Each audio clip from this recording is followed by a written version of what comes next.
अस्सलाम वालेकुम तमाम अहले सलाम को ईद उल फितर मुबारक हो जनाब। जिन्हें भी साढ़े भरा परदेसी ने सारिਆਂ ਨੂੰ ईद मुबारक। ਤੇ ਅੱਜ ਅਸੀਂ ਬੈਠੇ ਆ ਦਫ਼ਤਰ ਮੀਡੀਆ ਆਫਿਸ ਭੰਗੀ ਦੇ ਵਿੱਚ ਤੇ ਸਾਡੇ ਦੋਸਤ ਸਾਡੇ ਕੋਲ ਆਏ ਨੇ ਤੇ ਇਹਨਾਂ ਨੂੰ ਵੀ ਸਾਰੇ ਆਪਣੀ ਤਰਫੋਂ ईद मुबारक ਕਰਦੇ ਨੇ। ਤੇ ਉਹ ਸਾਡੇ ਨਾਲ ਹਾਜੀ ਸਾਹਿਬ ਜਿਹੜੇ ਮੀਡੀਆ ਆਫਿਸ ਦੇ ਸਰਪ੍ਰਸਤ ਆਲਾ ਨੇ। ਅੱਜ ਸਾਹਿਬ ਤੁਸੀਂ ਇਹ ਦੱਸਣਾ परदेस ਦੀ ਜ਼ਿੰਦਗੀ ਕੀ ਹੈ और पाकिस्तान की जिंदगी की है ईद के मौके पर खासकर और जिन्हें भी परदेसी ने नजरिया साडे चेयरमैन साहब मीडिया भंगी गुलाम मुर्तजा साहब जी जी इन्हां दे बायलाल मैं भी एक अपनी तरफों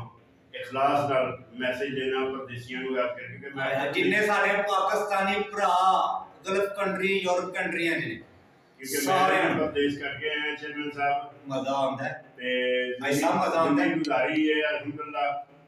बड़ी अच्छी गुजार के आए हैं। लेकिन उतों के एहसास जो परदेसी ने अपने पिछलियां वास्ते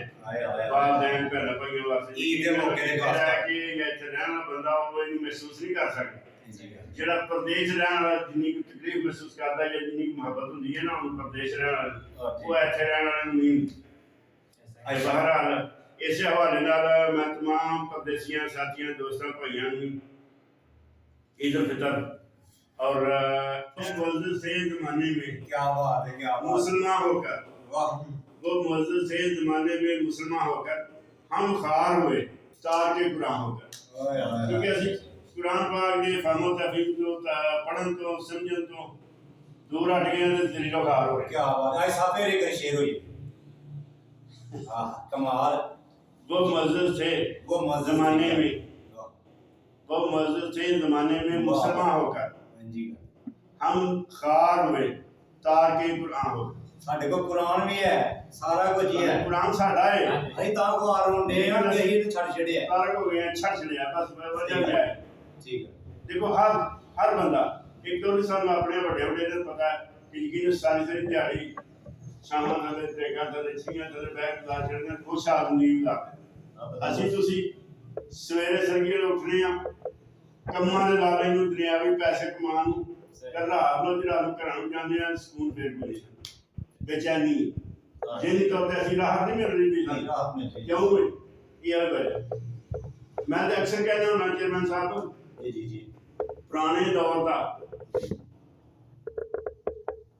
ਬਦਮਾਸ਼ ਬੰਦਾ ਜਿਹੜੇ ਅੱਜ ਕੱਲ੍ਹ ਨਮਾਜ਼ੀ ਪਰਹੇਜ਼ਗਾਰ ਨਾਲੋਂ ਚੰਗਾ ਸੀ